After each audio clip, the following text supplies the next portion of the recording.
But let's move on to the team down the highway from them, the Estevan Bruins, which is kind of a team in transition right now, but that doesn't necessarily mean that I think they're going to be a struggling team by any stretch. They have a brand new head coach, of course, Drew Kosher, taking over full-time there as head coach and general manager for the first time.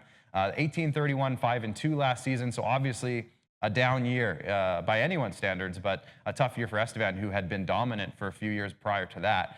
43 points, missing the playoffs last year, 18% power play, 75% penalty kill, so special teams not where they wanted it to be. Goal differential, not where you wanted it to be, giving up 229 goals, Nugsy.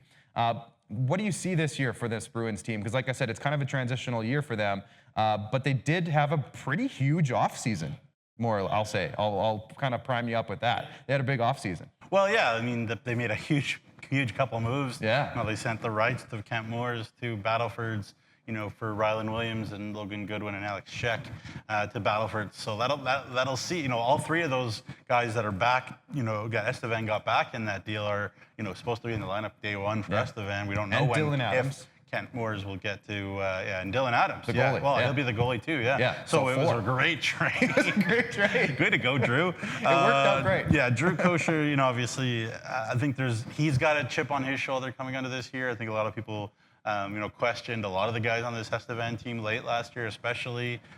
You think about the guys on the back end. You think about Ethan Andrews and Logan Goodwin, especially guys who were supposed to kind of be elite players. Had a bit of a tough time last year. They'll come in, I think, and have a big chip on their shoulder to try to show what they can do. Dylan Adams will get the #1 spot in net. The thing about him is very talented kid. Didn't play very much the last couple of years. Last year, he played in Blackfalds in the BCHL. It's hard to judge a goalie because Blackfalds had a kind of historically bad season last year in the BCHL, so hard to blame him. But the talent has always been there. He beat out a guy that people kind of know in Jake Torget for that starting spot, and an Estevan Bruins alum, and Brady Carr looks like he's going to back up. So, Estevan has some guys with chips on their shoulders. There's more sure things in Rylan Williams and Colton Getzlaff, obviously, and Ewan Rennie is a great piece to get back.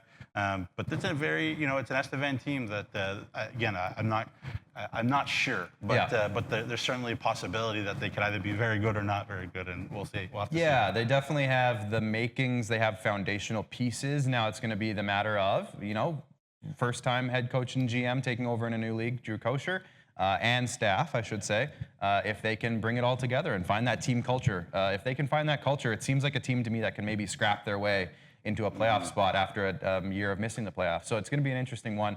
Who's a new guy that really stands out to you in your mind as a guy who people need to pay attention to? Well, other than Dylan Adams, who obviously being the starting goalie for the Estevan Bruins, the binoculars are on you. Yeah. But Parker Seymour, is a kid on the back end that I think Estevan Bruin fans are going to love. Fort Saskatchewan Rangers, U18, AAA. Big, thick kid, big shot, 100 PIMs in the last 3 seasons in minor hockey. He's a tough, physical dude back there, and again, he's a minutes muncher where he was in AAA. So I think Estevan people love the rough and tumble they always have, and I think he's going to fit right in. Yeah, and a guy who I think coming back, could take a massive leadership role is Ewan Rennie. You mentioned him. Obviously, he led the team in points last year, almost a point per game, 54 points in 56 games. I think this is his team. I feel like he's kind of like the heartbeat guy for this team. Obviously, Colton Getzlaff coming in is huge, and Rylan Williams coming in is huge for that forward group.